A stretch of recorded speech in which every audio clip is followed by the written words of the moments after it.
Welcome back to season 7 of Comic Book Nation, the only show that does it all for geek culture and the official podcast of comicbook.com. I am your host, Kofi Outlaw, and with me today are my co-hosts, Matthew Aguilar and Janelle Wheeler. It is Friday the 13th, and it certainly feels like it. We are all fucking dodging, dipping, diving, and dodging just to get here and just to bring you this show today. So it's true. We don't have time to waste. We all got stuff to do. Kids' situations are looking tenuous, so let's get into it. This week, we are going to be reviewing the How to Train Your Dragon remake. We're going to be talking about the latest trailer for James Gunn's Superman. Plus, we got some geek news to get to. And I don't even know if we have comics this week. I don't know how much of this we have figured out. So we're going to figure this all out on the fly with you. Our live chat. Shout out to everybody who's up on this bright, not so beautiful morning on Friday the 13th. Thank you for joining us. Let's get into it right at the top. Wonder. It's Friday. Yeah. That makes sense. Oh yeah. Okay. Yeah. You gotta be ready for these things. It was a full moon it was a full moon on Monday. It was like full moon that was like orange. It was beautiful. Yep. Yeah, it was a strawberry moon, and we celebrated by having somebody sideswipe a mirror off my car. So, Oh my gosh. Yeah, this mirror is gonna cost me $700 because of this detection system, to impact detection. So yeah, it's been one of those weeks, but hey, I'm getting my roof fixed. So we're up, we're down, we're all around. But that's also kind of the experience with this latest Superman trailer. Janelle, take it away. What did you think?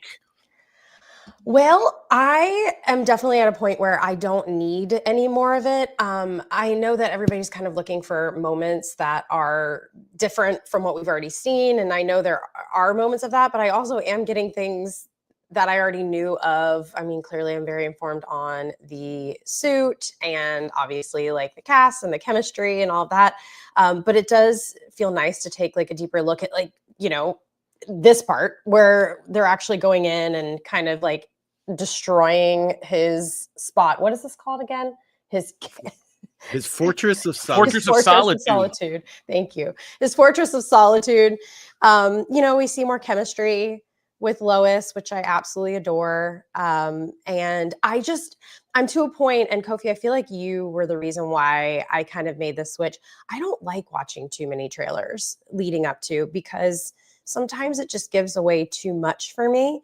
And I did feel like if it weren't for obviously this podcast, I probably wouldn't have watched it because I don't need any more. I'm already sold. Like, I'm ready to go. I really want to see this. And I do love the surprise factor. I really like not seeing every single little thing. I had just enough, like a taste to have the essence of what it's going to be. And that was what I needed. I'm not saying it's not great. I think this trailer is awesome, but I didn't need it personally. How about you guys? I can't get to my mute button fast enough. Go ahead. Matt already got in there first, so why don't you go ahead? No, we've talked about it. I think we talked about it a couple of weeks ago. Might have been like a month ago at this point, because I'm the opposite, right? I'm very much like, I want all the trailers. Give me all the trailers. I want to see stuff, and it's up to the directors and trailer crew and everybody, the editors and everybody who puts these things together, to not do it to where like all of the best scenes are in the trailer and there's stuff in the movie, right? So it's not my job. That's up to them, and if they fail at that, well, okay. I'll grill them after the fact. But the stuff in here of I like hearing Corn Sweat just like talk like Superman, like that's like my favorite stuff, and we get a lot more of that in this trailer.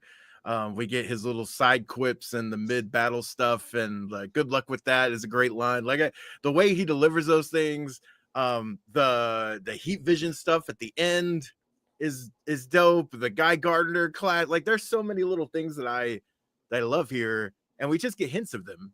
And no, I didn't need it, because I was actually completely sold after the most recent trailer, the actual launch trailer. I was sold on going to the film. I was gonna let's not lie. I was gonna go to the film regardless of whether they released the trailer or not. But the teaser was like not enough to kind of completely sell me on Gunn's vision for Superman. And the second trailer did that. And now the third trailer is just fun. now I just get to like, I'm already sold on this film. I'm already excited for it.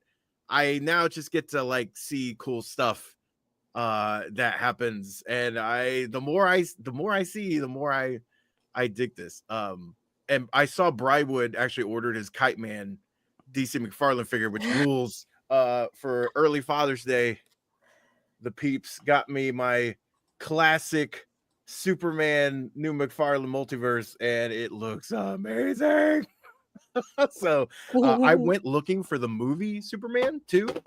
And they have like a ton of the battle damage, but I don't want that. I want the straight up regular one. So I'm on the hunt for that. But yeah, man, give me all the merch. These trailers are doing the work. Yeah, I'm kind of like, I've flipped on this whole thing, and I think I kind of indicated that last time. I am of the belief that Superman is like Wu-Tang and that it's for the children. And I feel like this Superman movie is really doing the work of getting back the younger demographic of kids to get interested in Superman again. I think it's showing off the right mix of kind of humor, heart, and comic book fantasy that you need in like a fun way. Like some people are, and we're going to get into the darker side of this in a minute, so I'll just slide us into this.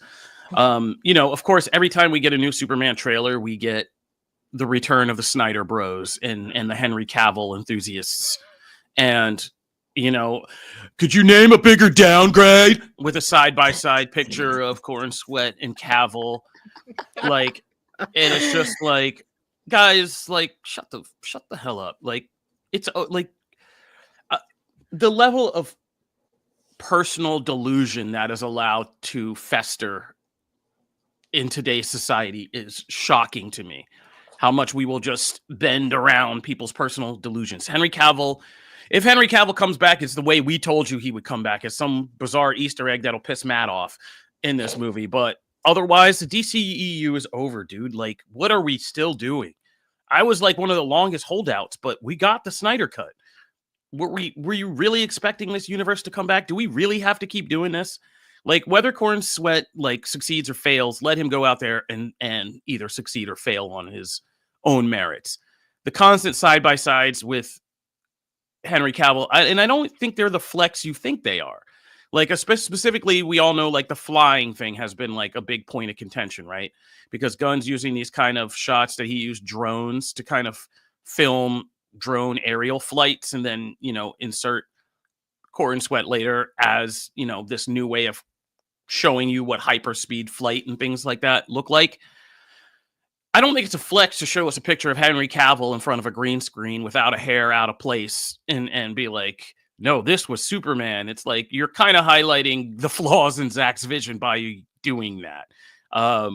Everything was too perfect, too unsettled. Superman speeding through the air and his hair never moves. And it's just like, yeah, you don't want to highlight these things. You think this looks stupid? That's fine. I get it. That's cool. I don't agree with you. I think this looks like, even in some of the CGI punching moments, even if I get Flash vibes from some of those, I think overall this looks like a fun movie. Remember those fun movies? I like Corn Sweat. I think the bigger flex has been the people posting up the picture of Corn Sweat and Rachel Brosnan's, like, I think it's GQ shoot or something, where they're in the phone booth, and then holding up the Amy Adams, Henry Cavill prom picture and being like, you really want to play this game? And it's like, yeah, don't do that. Like, let's just close that door. Let's let this movie do its thing, stand on its own too. And from everything I've seen in this, I'm really excited about a lot of this. I like seeing Superman. I've always been more interested in seeing what Superman is in a world where there are other metahumans and superheroes. And we know now they've been around for 300 years, I think Gunn said. He's kind of setting out some universe details. And so, this is going to be a different kind of Superman than we've seen on screen before. He's not just fighting like one superpowered equal person. There's going to be a zany, crazy world full of crazy characters like Guy Gardner.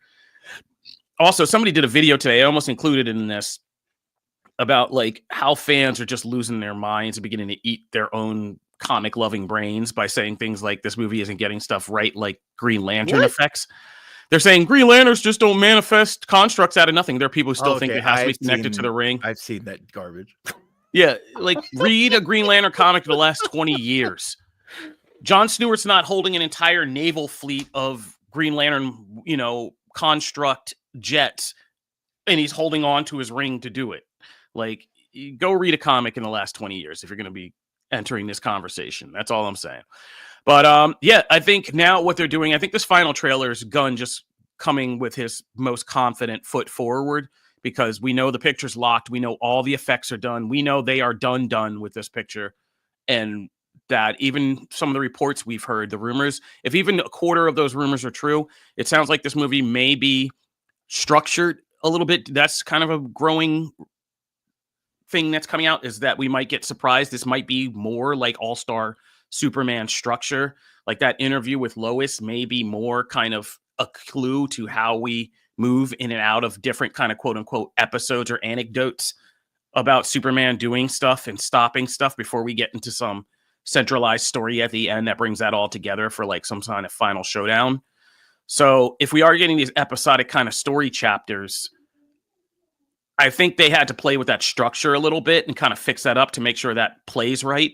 But if they found it and it works, we're going to get a different kind of movie, one that builds up the mythology of Superman in a very different way.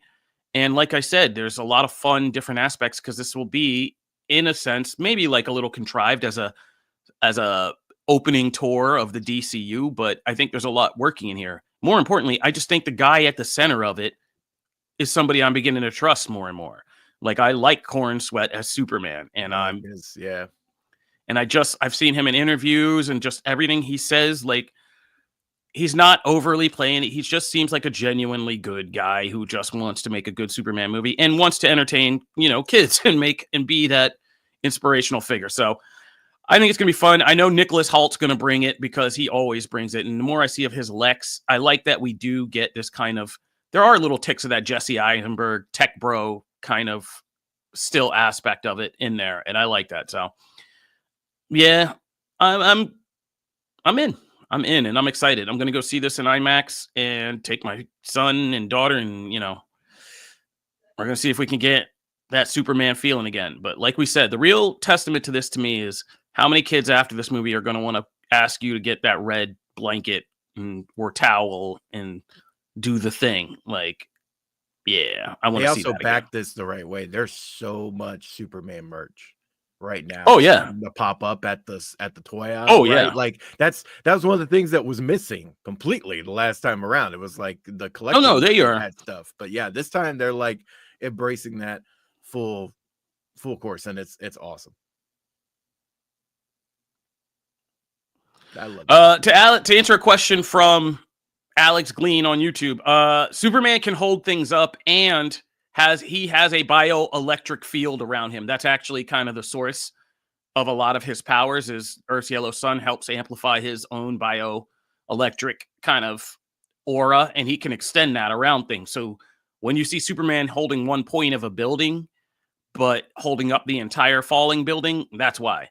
It's also kind of why you can see, and some people have been pointing this out, like when he grabs a little girl and saves her, and like surrounds himself, you can see the blur around him. Some people are being like, that's good attention to detail on Gunn's part, because that's actually what he does, is he kind of extends this field around himself and kind of is able to. It's also why we got that red and blue Superman craziness eventually, when they were like, ooh, bioelectric. We heard that word.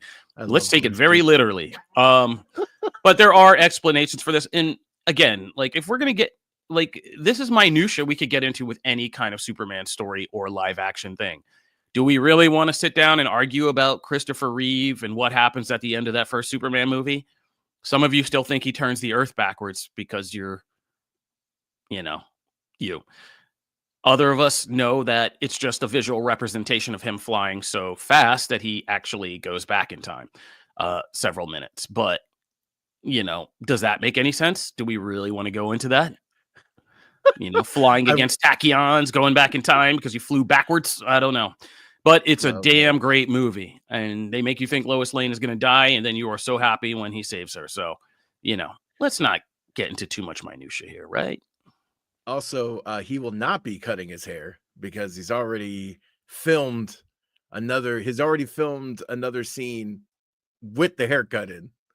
So he will not be cutting his Guy Gardner will not be cutting his hair because he's already filmed his whole sequence for Lanterns, and he's keeping the cut.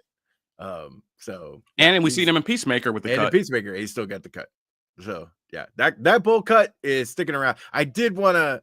I think it was somewhere. I can't remember who said it in our Slack. I think it might have been Evan. So I'm gonna give credit to Evan Valentine, but where it was the missed opportunity of having the bowl haircut be a popcorn bowl. That was like, to me, that is a missed opportunity. But I will say the popcorn bowls that they've all had, AMC, Regal, and Cinemark all have them. And there's a crypto one, and I'm going to buy them. Yeah, the crypto ones. You know, I figured you need to get the crypto one.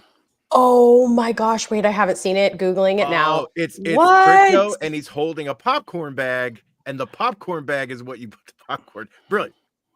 Oh my god! I love it. Oh yeah. I need this desperately. Oh my god, So good. it's so cute. Your dog might try to kill it though. He'd be like, "Who is this?" Yeah, he'd be real jealous. It's yeah. Who is this, Dog a mommy? Get him a cape, and it'll be super young. I am so like, why don't we get to like showcase these things? Hey, you guys, send me these and I will put them on our social media. like I Yeah, you just need to get found your someone streaming hooked reviewing up. it. Yeah, I want just us showed to some. buy them. That's how I found it. Someone reviewing it, and I'm like, wait a minute, I need to do this. I need to review popcorn buckets. Like, come on, find me. I'm here. All right, we got any more thoughts? I don't need to see any more of Superman either. I'm done. I'm just gonna go see the movie. I'm ready. It's coming up. It's coming up soon. Gosh. A month.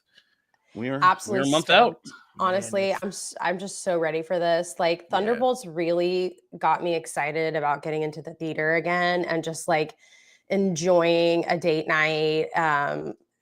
We did like a double date and just having fun in the theater again. And I'm just like, I'm really hoping to recreate that. Like I don't have to drink a high ABV IPA to enjoy the film. You know what I mean? Like I'm ready for that again.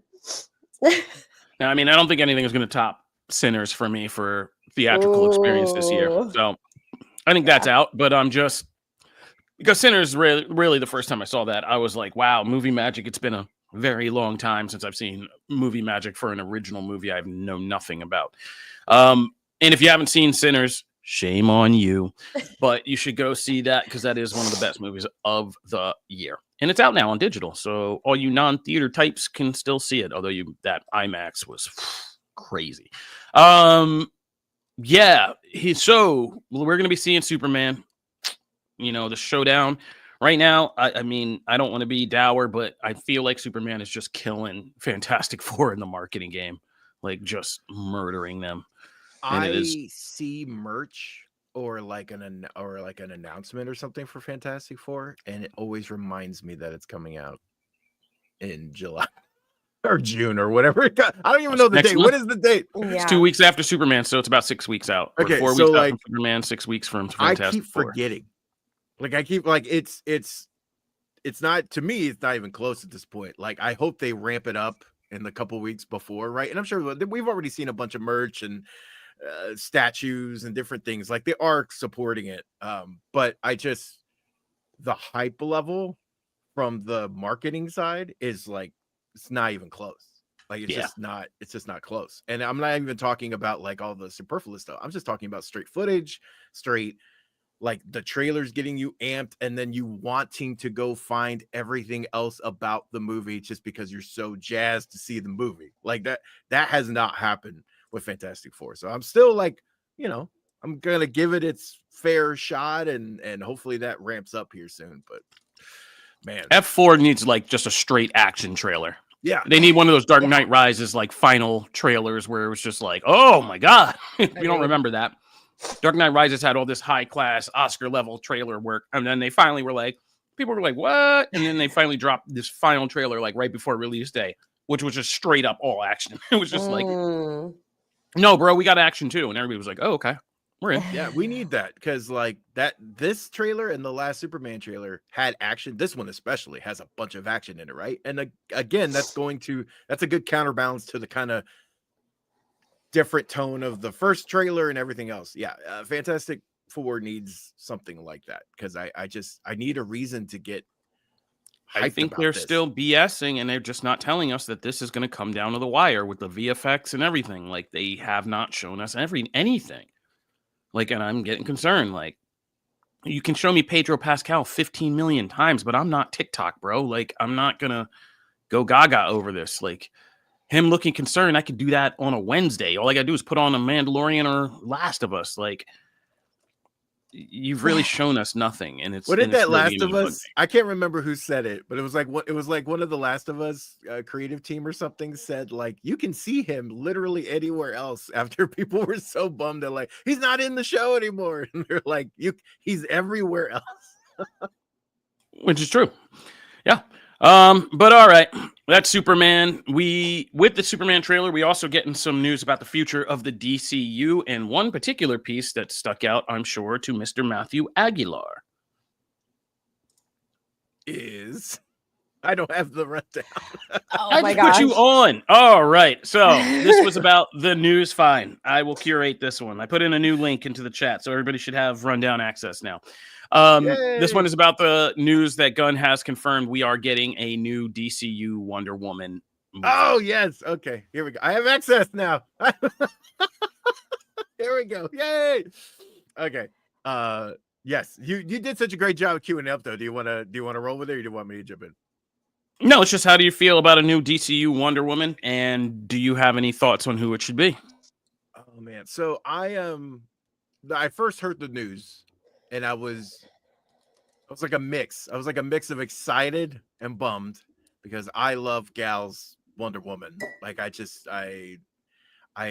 even though the second one wasn't as good as the first one, I still like enjoyed a lot of aspects of it, and her in the role is great. So like I'm going to say something controversial.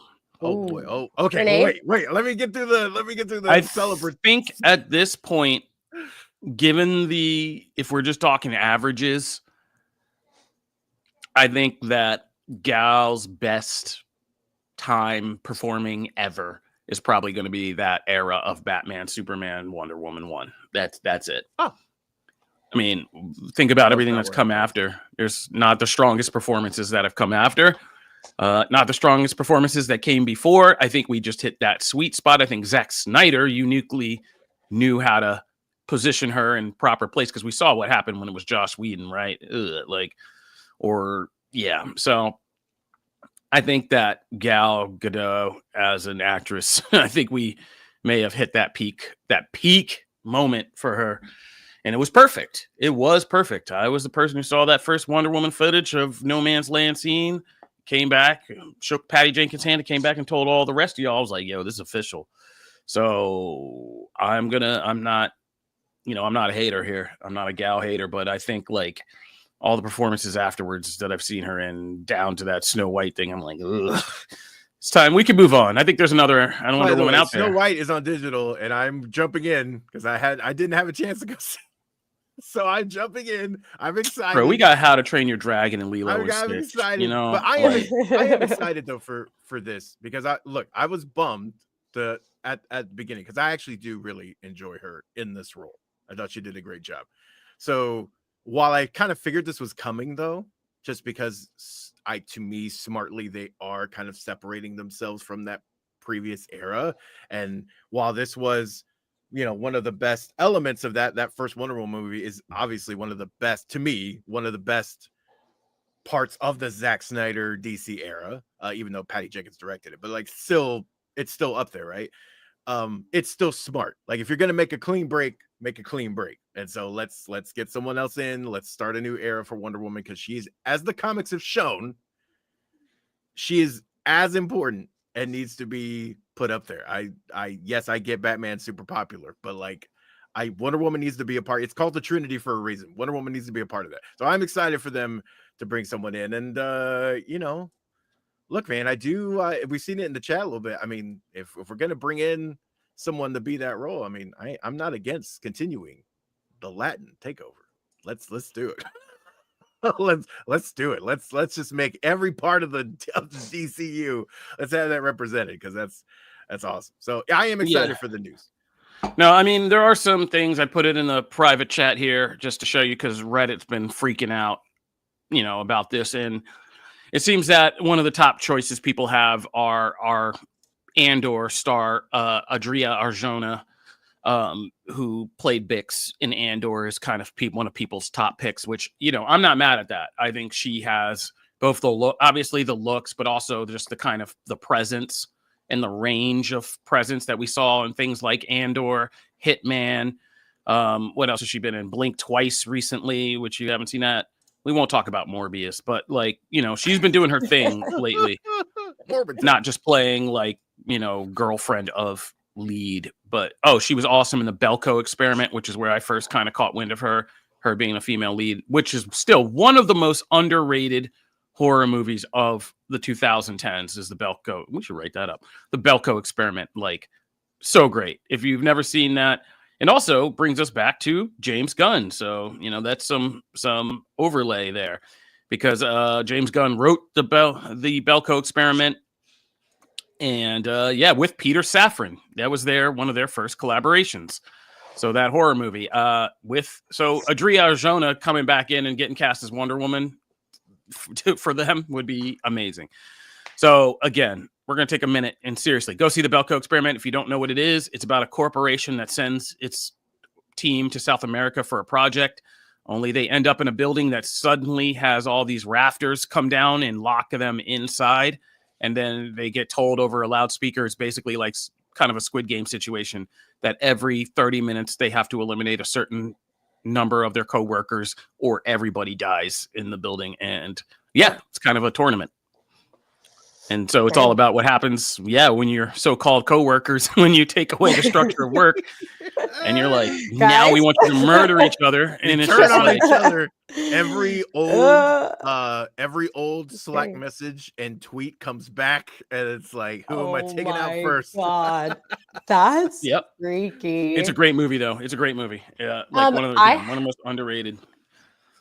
I have a little suggestion for the casting of Wonder Woman, and this is kind of weird, but did you guys see the Assassin's Creed?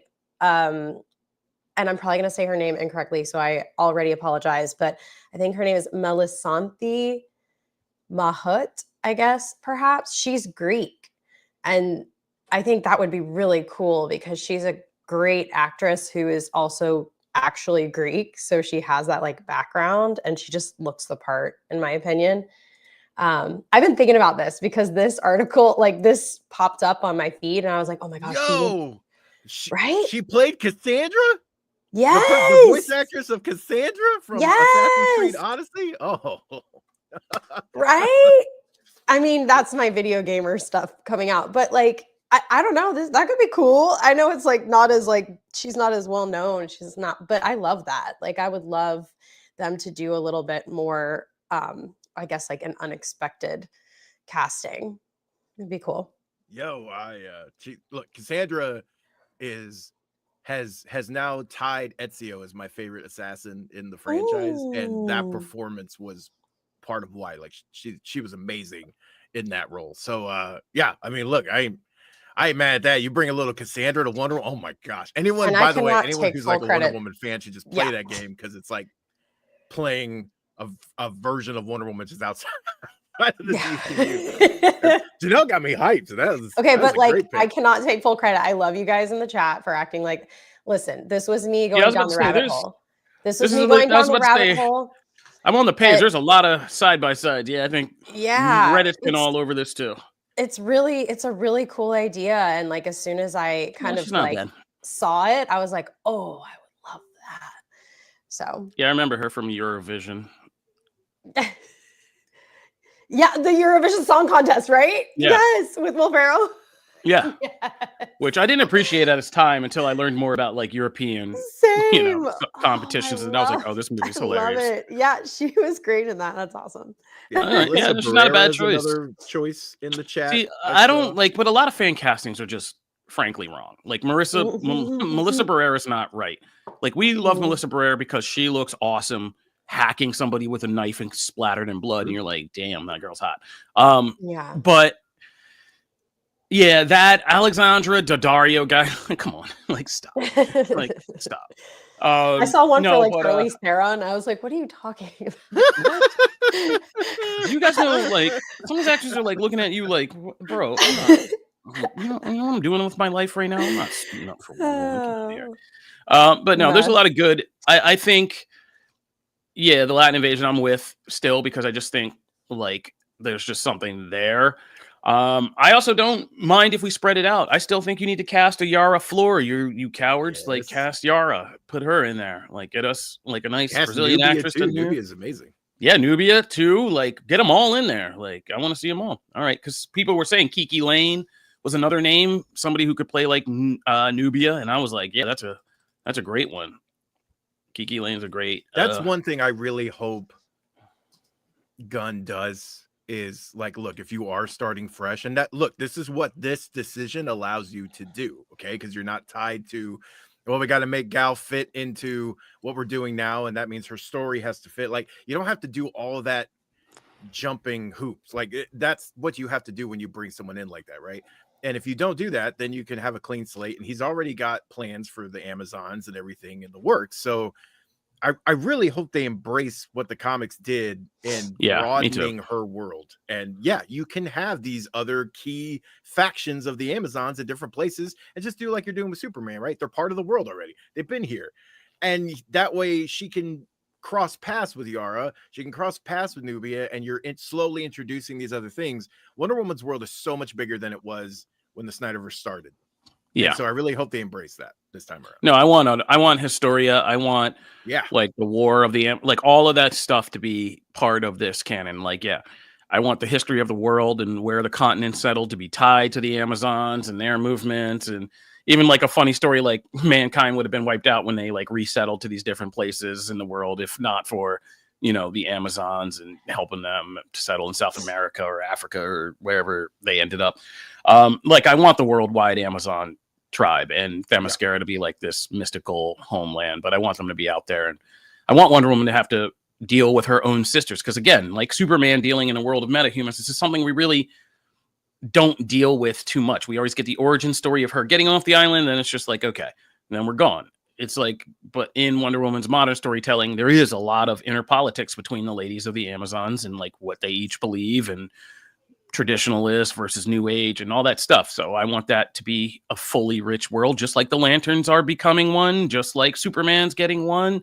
And I don't know what the hell we're doing with Batman, but I assume eventually we'll build a world, an actual full, but we know he's going to be a full-fledged world where Nightwing's already been active, probably Barbara's been active, Damian's around, there's probably been multiple Robins. And so, yeah, I want it all to be built out. Like, it's crazy that we're in a world where a DC movie universe, Batman's the one we have the most questions about. Like typically that is so hey, we lead with Batman and everything else. It's refreshing to have that reversed. I mean, I'm Uno reverse. All right. So that's what's going on in that corner of the universe. We're getting a new Wonder Woman movie. Oh man, we've been talking for a while. All right. Let's talk about what I want to talk about. Balls. Spaceballs, in fact. So one of my favorite movies growing up was Spaceballs. I was a Star Wars fan, so it was easy to make the hop over to Mel Brooks's Star Wars spoof film, Spaceballs, in 1987. I don't think many of us who ever first got into cable and HBO and stuff, like, you've seen this movie a million times if you didn't own it on video cassette and watch it a million times. Lone Star, Barf, Pizza the Hut, Druidia, and all the kind of jokes, Mel Brooks with the Jewish humor, like a great movie, just Rick Moranis. So we heard Spaceballs 2 was happening, and we were like, okay. Like, that's something. But yesterday we got quite a surprise, a nice surprise. Mel Brooks hopped on camera, and, age has not taken that man down. He is as lively as ever, and he said, we're back, baby. And then we got, the accompanying press releases telling us that not only is Mel Brooks going to be involved with this film, Josh Gad is kind of heavily involved, but he's going to be reprising his role as Yogurt, the Yoda character in this. He will also, we assume, because kind of the early reports had some things I feel like jumbled up in the reporting, but I assume he'll also reprise his role as President Scoop or Snoop. I forget exactly how to say the name. Scroob, President Scroob of Planet Spaceballs. And so, yeah, and then we got a teaser, and the teaser was pitch perfect to remind So you like good. what Mel Brooks comedy is really all about. And like, yeah, it was just The great. Lion King bit made me roll. Oh yeah, no, there's so many great little comments in that. It's a opening scroll. If you're not watching us, the teaser for Spaceballs 2 is an opening scroll, Star Wars style, but it's just talking about when they made the first one. There was like one Star Wars movie, and then it's a list of all the different kind of crazy franchise expansions there have been since then, including like 7 Alien movies in a Prometheus, which is kind of a prequel, but not really a prequel to Alien. Like, and they just write all this out in this long saying. But he said there's only been one Spaceballs until now. So Spaceballs 2 is happening. Mel Brooks is coming back. Rick Moranis is coming back, y'all. That's huge. Rick Moranis has not done a screen role since like 2000, man. Like he did voice work for a little bit, but Rick Moranis has been out of sight. He did that Mint Mobile commercial with Ryan Reynolds because he was Canadian, but that was about like we haven't seen that man's been off the grid for a long time. So to see him coming back is huge. So Bill Pullman's coming back too as Lone Star. And this has not been confirmed. We wrote it up, but it's been a big theory that they're going to also sneak Lewis Pullman into this thing, into this movie as his son. It'd be funny if he was like a Kylo Ren character, because Lone Star is, of course, Luke Skywalker and Han Solo put together. So if he was like a Kylo Ren character, if they got Lewis Pullman, Sentry from Thunderbolts, in there as Bill Pullman's son and had him play Kylo Ren, I think that would be hilarious. And so that's a big theory. We don't have that confirmed yet, but if it would be a big missed opportunity if they can't make that work. But he's also going to maybe be filming Doomsday, so who knows how this is going to work. Keke Palmer is joining in a role, and we don't know which. I think they're going to do something sick and make her a composite of Rey and Finn, and just have all these jokes about how she's both black and a woman and trying to like lead this Star Wars thing. And they're going to be just ragging on the whole sequel trilogy experience of, all the backlash that John Boyega and Daisy Ridley got, and just, make her a composite character. That's hilarious. If they do that, and just make it over the top. Just like Kiki's so good at that. She'll be like, I am a black woman Jedi. Like, I am going to do this. Like, just lean into it all the way and just make fun, troll everybody. I'm so excited for this. I didn't think I would be. I got this little giddy thrill because, I know Elon declared it back, y'all, but comedy has felt kind of dead at the movies for a long time. Like, comedy movies used to be so big. And then somewhere in the late 2010s, we just kind of fell off from comedy movies. Like, we just don't do them anymore. I mean, but like, what about Laughing with Everybody? What about the super bads? What about like, even the later ones like The Neighbors and all that. Neighbors, because we kind of had that era, for some reason. Right? Like we had that era that you're like right in that pocket of. We had a bunch of kind of classic comedies, and then when Rogen kind of, because that was like Seth Rogen and that whole crew, right? So like when that kind of stopped, we haven't really had anything to fill the void. Nothing's really jumped in. Well, Rogen and I think everybody jumped to TV because TV became more feasible because nobody's greenlighting comedies, because comedies are always mid-budget movies, right? They're like anywhere from, you can make a comedy from anywhere from like 8 or 9 million to like 30, 40 million, right? And they don't greenlight movies like that anymore. They don't bet on them anymore. So everything's gone, like we now, Seth Rogen them turn and making the studio on Apple TV, which is one of the most excellent TV shows of the year. But hilarious comedy. But it's all moved to TV now. But we need more comedy movies again. And so I'm giddy that this is coming out. And I'm happy. So I also noticed Mel Brooks. Mel Brooks is such a master that like he'll have a sight gag and a word gag like all wrapped into one. Like I didn't even notice in that video he's wearing a sweatshirt that just says Spaceballs, the sweatshirt. Like, which is hilarious. There is a part of me that like, we talk about comedy and like, I am a sucker for slapstick. I am like Three Stooges is one of my favorite things of all time. Oh yeah. And so like, and what he's always been able to do is like pair that stuff with like the witty meta stuff.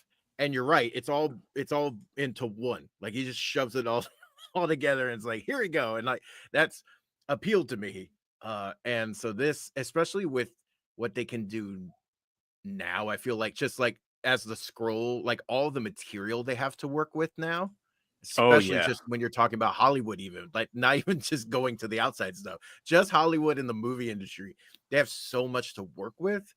I can't wait. I mean, the Robert Downey line junior, the Robert Downey line in here is great. Like just the MCU alone, they have so much to work. I'm very excited to see what they can do.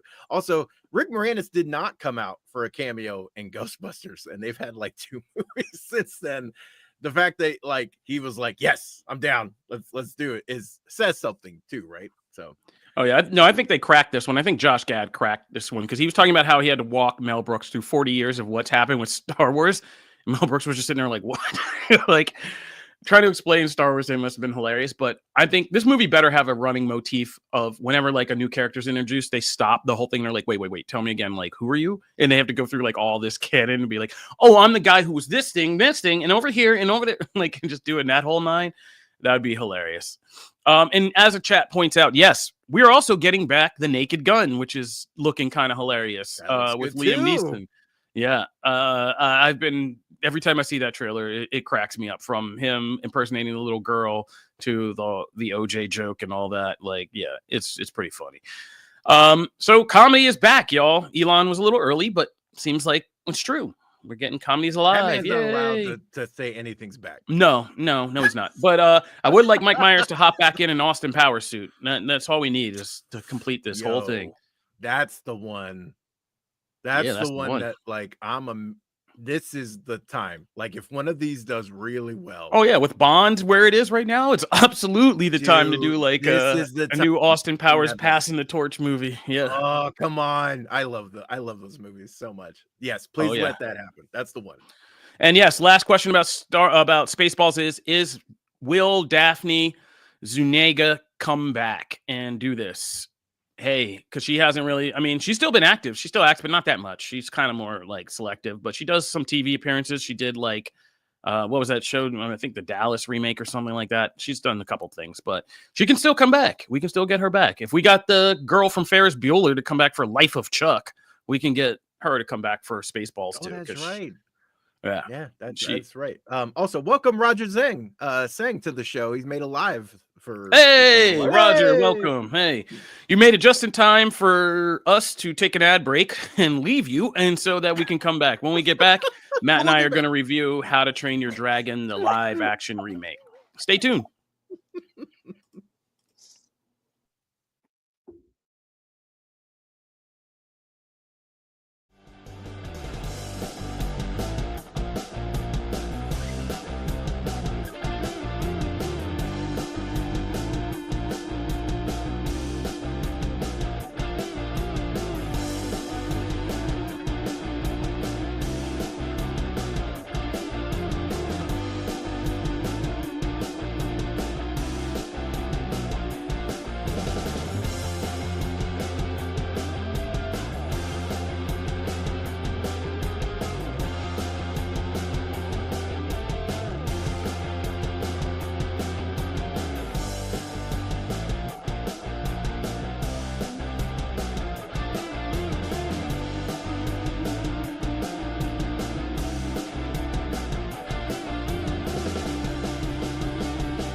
Oh, right. So, How to Train Your Dragon. Oh my God, Matt. If you guys aren't watching the live chat, Matt has some Green Lantern. Chip! It's Chip the squirrel. All right. How to Train Your Dragon. Let's talk about it. So, I got to see this early. I took the fam, and they never really got into, my kids, the animated versions of it. We tried to. They just, Yeah, they just didn't embrace it. They're very selective about what animated stuff they kind of like. So they didn't really get into this one, but they definitely responded to this live action one. It really gripped them.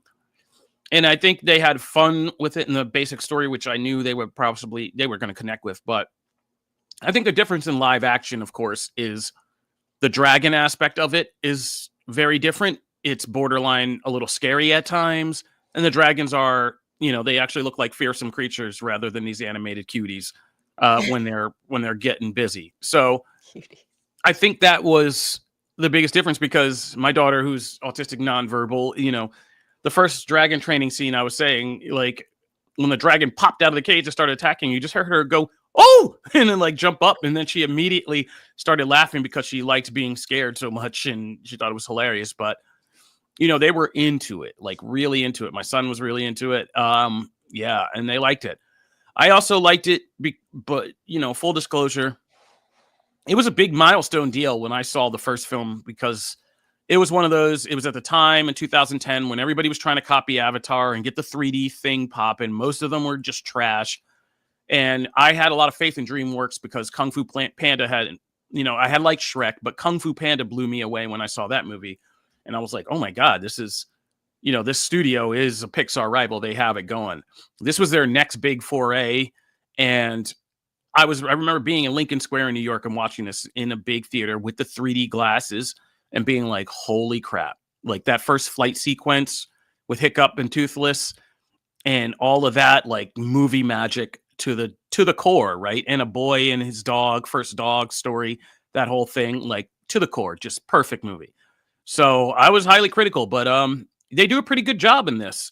I think the weirdest thing for me is we've reached this point now with CGI and humans and photorealism that I think there's this weird new uncanny valley where I felt like Toothless was the weirdest thing in the movie. Like he felt a little out of place because he felt like a cartoon, whereas everybody else is like photorealistic. You know what I mean? The environments are realistic. Everything's realistic. But Toothless now feels like a cartoon, especially compared to some of the other dragons, right? Like I said, the other dragons are fearsome. He's very just kind of cute and still very much toothless. But that's not a knock. Toothless is one of the great animated characters we've gotten over the last decade or so. So there's no hate there. It's just, again, and it looks amazing with the scales and the eye, but it's just that uncanny valley thing in your mind. You're like, okay, well, this dragon's a little weird, even though you're beginning to believe these humans are real humans and this is all kind of real environment, like, because that's how realistic it's getting. So it's this weird new uncanny valley where the actual CGI kind of characters like a Golem or a Toothless might begin to feel out of place with their realistic environments. But that's such a small nitpick because all of the sequences still work and the performances work. Like the actors who pick up these characters in this one are really good, including Gerard Butler just hopping into the live action version of his own character. Which is great. Yeah. And he does a great job. And it's just like, but they kind of stress more dimensions of it that I think the animated version doesn't necessarily. Like the whole father-son aspect, the missing mother, that whole thing, and like what that's done to Hiccup and kind of how that's affected him. The girl, I always forget her name, and this Astrid, her story, like, and just the dynamic between him and his friends is a lot stronger in this than the kind of comedic relief we got in the first one. And yeah, that final battle was pretty borderline scary, but I like scary for the kids. I want them to feel that tension of a movie, like, oh, my hero might not make it out alive, and then feel that relief when they do. And Lilo and Stitch and this movie have done they do a great job of just dragging out those climaxes and really making you and the kids. And then when everything settles in the end, everybody's happy. So I think this is how you do. I think this and Lilo and Stitch are prime examples we've gotten back to back of how you do these live action remakes correctly. What you do, where you tweak things, how you change it just enough, but still kind of retain the original story. So we're eating on these right now. I know Matt's happy, but Matt will watch even Dumbo. So okay, no, I have not seen Dumbo. It's one of the few things I haven't seen because I heard it was so bad. And also, I don't have like a giant super like love of Dumbo anyway, just like in the classic sense. So like I even I'll just hate make it Dumbo, fun. the classic. It's so sad. I just remember when it was coming out, you were like the most positive on the team about it. I was trying. I was like, oh, let's go see Dumbo, but I never actually got around to seeing it. That's hilarious. That's It's like a good memory, hilarious. Because it was Yeah. one of those Matt takes that was so far out there where we were all like, and he was willing to die on that hill at the time. I He was was like, because I Disney live thought the action trailer remakes. looked. Okay, live action. I still am dying on that hill because I get mad. We talked about Reddit threads and Twitter and stuff like that of like those opinions, and I see an opinion about remakes from the gaming side to like the movie and TV side on a regular basis that make me so mad. They get me all. I get all worked up because it's just like it bothers. I think there is a space for remakes, and I don't necessarily think it says anything about like us as consumers other than we all like stuff that we already liked. And if you can do something different with it and bring it to a new generation and like, hey, let's see how tech has gone. And I feel this way about game remakes too. Like remake all the old stuff I loved. Okay, do it, please. If I loved it 20 years ago, 10 years ago, and you can do a new version of it and it's dope again, do that. I'm okay with it. Like I'm not on this sacred ground that I feel like some some gamers are when it comes to that. Same goes for movies and Disney live action remakes. So I stand like I love these things, and almost, I mean, there's been maybe what? They're like at this point, has there been 2, 3, maybe 3 that like I go, okay, cool. They tried. It didn't work for whatever reason, Mulan. right? I feel that way about like Dumbo I haven't seen, so I can't say, but from all the impressions, I feel like it was one of those.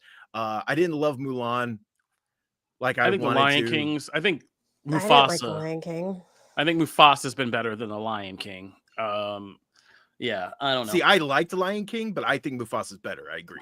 And Like, I still think the thing that got us into all this was valid, which was the Jungle Book, which was also very, which was I awesome. still, yeah, and I enjoyed the Jungle Book. So, but I think right now we're eating, like we're finding the space. Like my kids didn't, like I said, they didn't get into the first How You Train Your Dragon. We tried to show them, they weren't interested, and they definitely responded to this. And so, Wow. I think, yeah, I don't know, I agree. but all right. I would say go see it in IMAX, though. We got to see it in a big kind of Dolby screen, and it was worth it. You want to see those flight sequences, the sound design of this, and the dragons and the battles, and it's all good. You want to experience that. So go check that out. I think. We did Spaceballs and got so into it, I even forgot to do my Star Trek update. They canceled Strange New Worlds, y'all. They canceled Strange New Worlds. But it's coming. Season 3 is about to premiere this year. But here's the deal: we're getting season 4 and in a short season 5. And a short season 5. So that's it.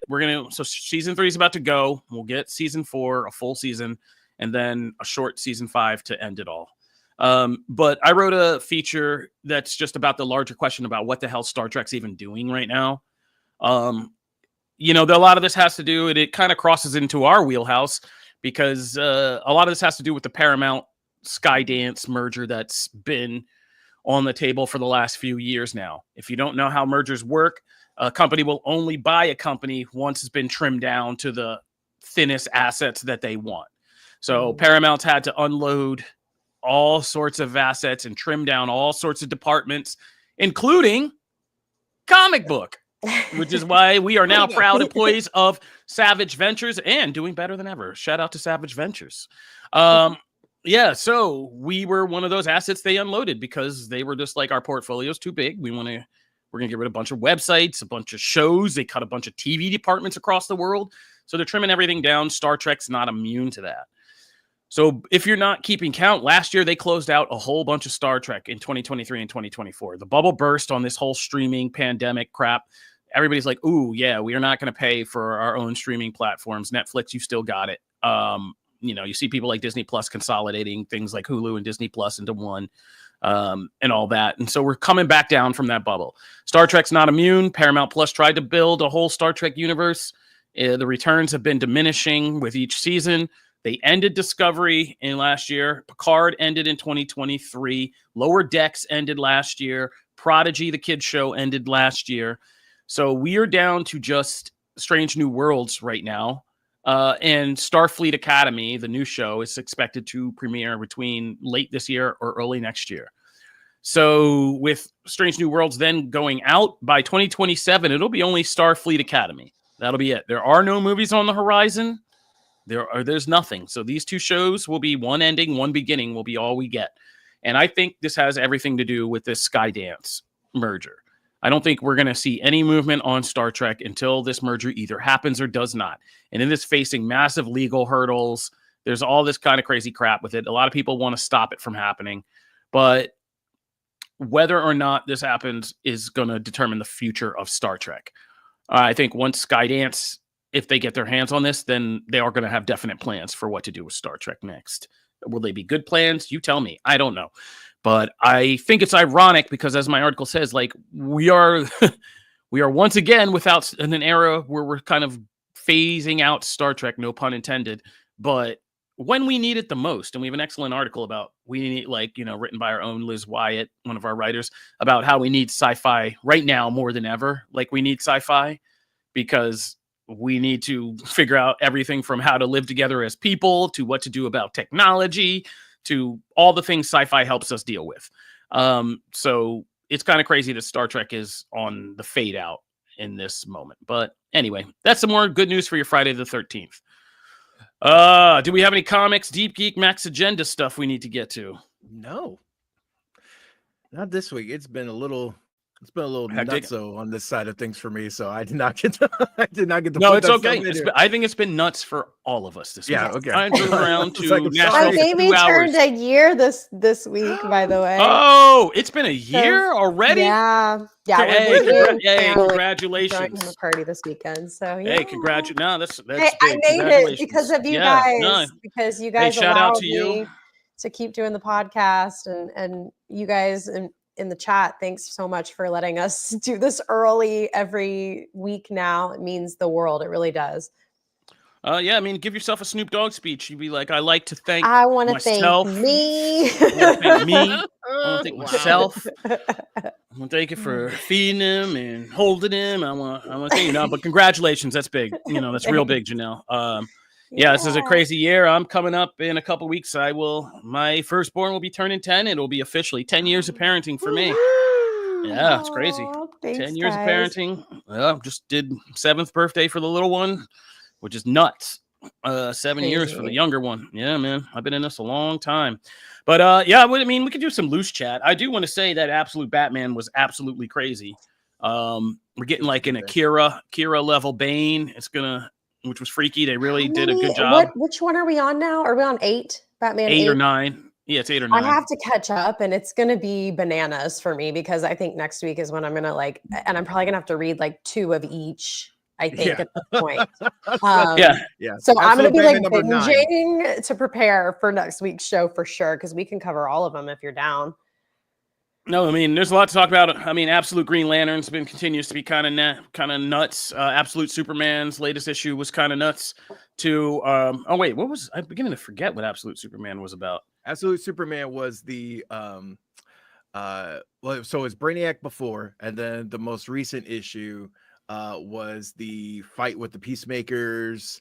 It was the super Peacemaker. It's when Cal heads back to Smallville. Yeah, and he talks. Yeah, I remember. And then we get the Omega, was that when Lois and Jimmy are like both kind of competing for his allegiance, and they team up in the end? Or they leave Lois, and Lois is left just dirty. Yeah, I remember. Okay, now, yeah, they just leave her facing all the guns. Yeah, okay, yeah, but no, Absolute Batman still continues to be absolutely great. It was a great reinvention of Bane in just 2 scenes. Makes you so freaked out of Bane.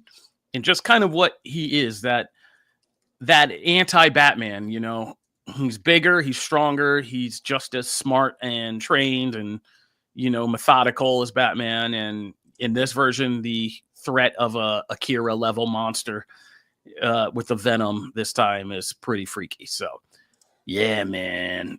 And Marvel, I ain't even getting to you yet, but I have so much to do. I have to catch up on Ultimate Wolverine. I got a lot to do. So So next much. week But we So have let's see here. We got some good stuff next week, so we'll probably have just like a big comic segment. But we have Ultimates number 13 hitting. We have new Absolute Flash. We have, let's see here. We have Superman Unlimited, by the way, I really dug the first issue, so the second issue of that comes out. Emma Frost, the White Queen, number 1, which is kind of a jump back into the past spotlight for her. And then Crypto, the Last Dog of Krypton, number 1, which I'm very excited for personally. We got some good stuff coming up. So yeah, we'll do a big old comic segment. That'll also allow me to get Janelle's stuff fixed. we're having little technical difficulties behind the scenes. And we'll be able to bounce good. right back. I did want to mention, because I forgot to stick this in, but I am excited for the Mr. Miracle animated series that got announced. oh yeah, that's crazy. Show favorite Tom King as the showrunner. Hey, Tom King, let's which go. That's pretty cool. Wow. I'm very excited for that. This is obviously based on the excellent Mr. Miracle series that you should absolutely read as well. But I'm stoked for that. We even got some key art, and it looks awesome. So I forget exactly when that show is going to be hitting, but excited for that. And then I gotta say, this new Pixar thing that just dropped kind of has me excited. The what is it, Gato? It was just announced, the new Pixar movie from the Luca directors. Oh, really? Essentially follows so here's the description. It follows a black cat named Nero who is indebted to a feline mob boss. And Nero then has to set on an adventure and forge an unexpected friendship to like make sure he survives and bring all that to a close. That sounds cool. And Luca was interesting. So if you can like bring some of that same vibe to a mob animated cat story, that sounds fun. So all right, there you go. So that is Matt's agenda for the day. I don't think I have anything on the agenda. If you haven't watched Predator, Killer of Killers, go watch that. Predator's heating up. It is good. I'm excited for Predator Badlands. And yeah, that's about it. Janelle, you have anything you want to get off the chat? Oh my God, what is this? Do you have anything you want to say before we get out of here? Oh no. I mean, I already gave the shout out for the baby. I'm just really grateful that you guys let me come in and do this podcast early. I just want to give massive props to the entire Comic Book Nation crew, everybody who was like, oh, you just had a baby. Let's change this time. Let's all wake up real early and make it work. And it just means so much to me. I think about it all the time. So just really grateful. All right. I also saw F1, but I can't tell you about it. Oh, so there you go. Yeah, I know about F1. So all you F1 enthusiasts, I got stuff to say, but I can't say it yet. I'm so excited about that. You were leaving town, but I invited you. I know you're an F1 enthusiast, but I know. I got to take my pop, and he was very happy, so it was good. Okay, cool. I was gonna ask. I'm just I'm a little like, it's a very young sport, so I'm a little. Brad Pitt is a little old to be a driver. That's not very believable. Well, that's kind of the story there. That's I know, but you're talking about the crux of the story. Yeah, there's a big part of that. He's still playing younger than what he actually is. The big part of the story is him, like, is the WTF of being him, than being how old is he in it? Like in his 50s? Yeah. Okay, he's like that's ridiculous. Oh yeah, no, but they do acknowledge. I just want to say, to their credit, they actually like his physical wear and tear in trying to do this at this age is a part of the movie. It's actually a big subplot of the movie. Because like Fernando Alonso is like the oldest one, I think, on the grid right now, and he's 43, and he's just kind of a legend, but he's not doing well. No, this again, like I don't want to F1 knowledge. If you want me to, I will. Like, if you want to talk I think it's more realistic to the sport. I mean, like Lewis, all the major drivers are in it, so I think it's more realistic to the sport than you may be thinking. It's just, it's literally the story about a washed-up guy that they bring in more because he's smart than he is. That's cool. Okay. And that's what I liked about it, is it's not a movie that's and see, you're making me break embargo here. Well, Lewis Hamilton's 40, by the way, which Yeah, is no. amazing because he looks like he's 29. Oh yeah, no, but a big part of this is it's about the young guy played by Damson Idris who thinks it's all about just speed and things, and it's about the older guy teaching him how to kind of work a race, and that's kind of the excitement of the actual racing sequences. Is Brad Pitt's character knows all these rules, all these loopholes, all these things. That's where cool. he's not trying necessarily to win himself. He knows his whole strength is he can boost his team up by doing all these other things in the middle of He's the pack. like taking the second playing, driver role. Yeah, and playing Cool. with the rules and Okay. like manipulating these things. And so he's the older smart guy versus the younger stronger guy, and it's kind of Okay. that whole interplay between them, and it's really good. And see, you're gonna give me trouble. I'm done. See, and that's But I I'm will done. say, I'm done. Dom in the chat F1. said, send Janelle to Yeah. cover the movie. Kofi tried. I will say, Kofi offered me that second seat to go watch the film, but I was traveling, and I'm so sad because I would have been Saw it there. in IMAX. Joseph Kaczynski. This dude can't mint. Oh wait, see, stop. Let's get out of here. End the show. End the show. Let's get out of here. End the show. I said nothing. We ended talking about some Matt stuff. Comic Book Nation, the only show that does it all for geek culture.